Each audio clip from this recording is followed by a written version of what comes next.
The first rule aboard the starship Ardent Horizon was simple: never underestimate your crew. The second rule was even simpler: never underestimate how quickly aliens could misunderstand humans. I should have known better. It all began during what was supposed to be a routine survey mission in the Gillian Nebula, a region so dense with stellar gases it looked like a painter's dream on a galactic canvas. The ship hummed quietly as we drifted along, scanning for anomalies, mapping energy signatures, and cataloging rare mineral deposits. The crew was a mix of species, humans like me, obviously, and then 3 aliens from different allied civilizations. Zyrek, the tall, chitin-skinned envoy from Korath 9, whose limbs could stretch in impossible ways. Lumea, the luminescent aquatic alien from Thalassa 3, constantly shifting color according to emotion. Finner, a short, round, telepathic alien with oversized eyes that seemed to record everything. They were brilliant, efficient, and terrifyingly fast learners. But for all their intelligence, they were utterly, laughably unprepared for human idioms. I was stationed at the helm, monitoring the navigation console when Lumea approached. "Captain," she said in her usual melodic hum, "the anomaly readings are consistent.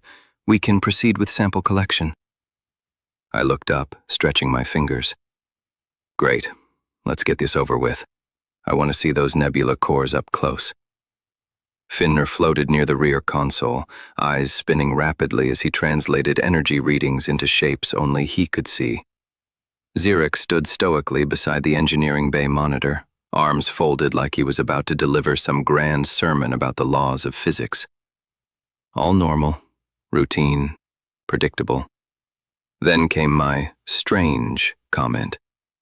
I had been reviewing the sample extraction process with the crew, and trying to lighten the mood, I said offhandedly, "Careful you don't stick that thing inside it too far, or you might ruin the sample." I blinked.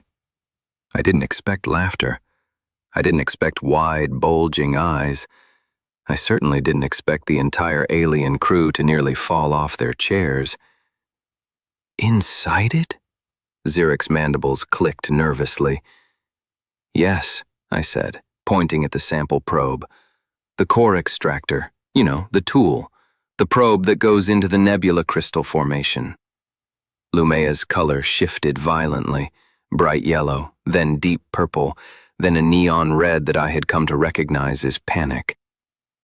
"Inside?" she repeated, her voice trembling like a choir hitting the wrong note. "Yeah," I said. "The extraction probe, it goes inside the core. That's the whole point." That was when Finra started vibrating in midair. His oversized eyes rolled, recording everything, but also expressing something I couldn't fully read. What do you mean by that?" Zyrek asked, his multiple arms waving in distress. "I mean," I said, holding my hands up, "you literally insert it into the crystal. That's how it works. You can't just scrape the surface.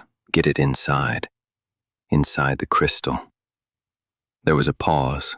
Then Zyrek emitted a loud, chittering scream. Lumea's colors went full spectrum, practically burning the console with her panic. Finra made a sound somewhere between telepathic static and a laugh, and the communication channel began picking up interference.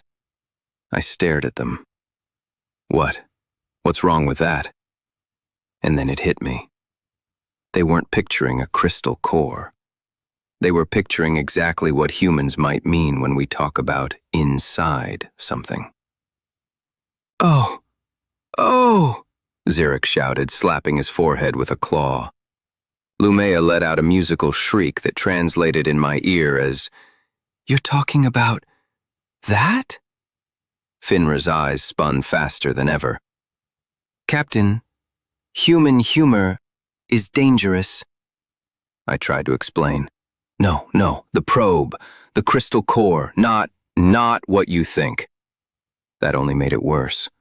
Zurich's entire body shook, which for a chitin-armored being is terrifyingly expressive. Lumia's colors began cycling so fast the console warning started blaring. Emotion overload detected.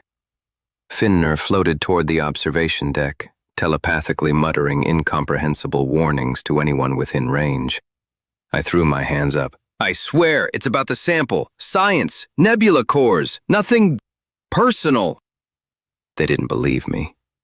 For the next hour, I tried desperately to demonstrate the probe. I pulled out holographic diagrams, schematics, and even did a step-by-step simulation. Zurich hid behind a console. Lumia glimmered white with shock. Finner's telepathic projections created so many warning signals the ship's AI began questioning whether we were under attack. It was a disaster. Eventually, the science officer, a human named Jara, intervened. "Stop panicking," she said calmly. "Captain's trying to explain the procedure. Look at the hologram." Zurich peeked around the console. Lumia turned a dull blue, a sign of tentative comprehension. Finner didn't stop vibrating, but he ceased screaming telepathically. I exhaled, and that's when it happened. The probe accidentally triggered a minor energy discharge. The console sparks flew. I jumped back. The probe spun wildly, inserted itself into the holographic crystal simulation in a completely random angle, and without warning, projected a shimmering energy field that mapped perfectly inside the hologram. The AlienCrew froze, completely frozen. Then Zurich whispered, barely audible, "Inside? Like that?" "Yes," I said, sighing. "Exactly like that.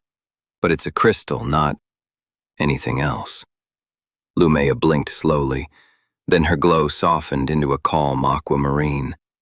Finner stopped vibrating long enough to give me a pointed stare.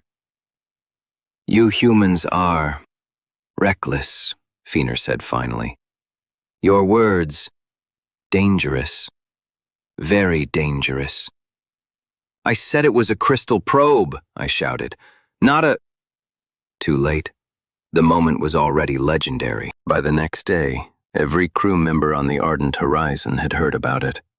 Even the captain of the vessel, who had been off-ship during our survey, walked in, raised an eyebrow, and said, "Explain why my entire alien crew is behaving like humans told a joke they didn't understand." I shrugged. "Science?" I offered weakly. It became a running joke for weeks. Every time we used the probe, someone would whisper, "Careful not to go inside it too far," and the aliens would flinch, color shift, or cover their multiple faces in confusion. But amidst the chaos, something remarkable happened. The aliens, in their panic and misunderstanding, became incredibly observant. They started paying attention to every nuance of human speech, every gesture, every tone. Zyrek learned sarcasm in 2 days. Lumea mastered subtle jokes in a week. Finner still didn't get puns, but he could detect them before they happened, which was even better. By the end of the survey mission, the ship's efficiency had doubled. Because even though we nearly had a mutiny over a single comment, we also learned something far more valuable. Humans were strange, unpredictable, and dangerous. In the best possible way. Months later, when the debriefing report came in, I added a single line. Recommendation: all interspecies crews must be briefed on human idioms prior to deployment. Unanticipated humor may result in operational chaos. The commander underlined it in red, and I never forgot the way they looked that first time. Wide-eyed, confused, afraid. And finally, understanding. Sometimes I think back to that moment and smile, because one simple, strange statement, one human slip of the tongue, taught an entire alien crew to laugh, panic, and learn all at once. And maybe, just maybe, that's exactly the kind of chaos the galaxy needed.